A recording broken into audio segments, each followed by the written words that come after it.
عشان الأهل يبقى، وناس كانت بيوتهم عبارة عن مدرج، وده كان بطل وثابت، كان عنده الأهل أغلى، موقفش مكانه ساكت قدام شاشة بيتفرج.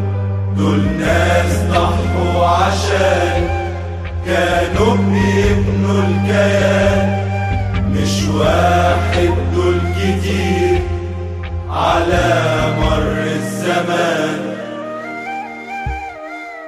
دي عقيدة ومش حاجة جديدة، أهلاوي بيحب ناديه، حب الأهل علينا فريضة، بالروح كمان نفديه.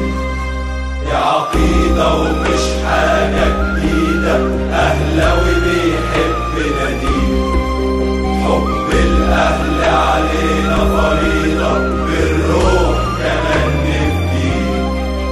مش صفحة من كتاب، دول كانوا تاريخ لنادي، وفي لسه كتير شباب الموت بقى عنده عادي. دول ناس صورها باقية لسه في مدرجاتنا، وهتبقى في كل ناحية لآخر لحظة في حياتنا.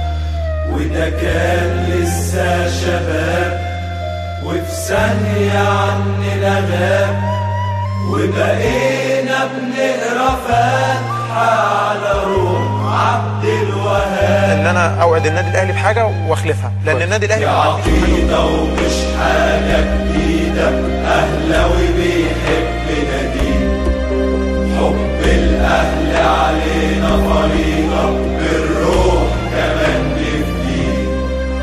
دي عقيده ومش حاجه جديده، اهلاوي بيحب ناديه، حب الاهل علينا فريضه، بالروح كمان نفديه.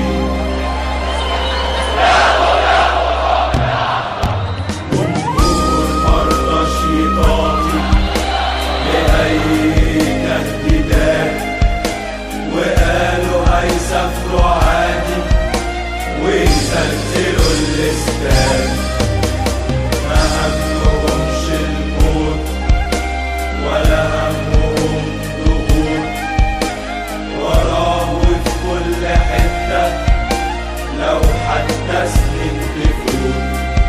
والموت ما بقاش بعيد، وبقى الحل الوحيد. راح 74 شهيد في بورسعيد، شهيد في بورسعيد.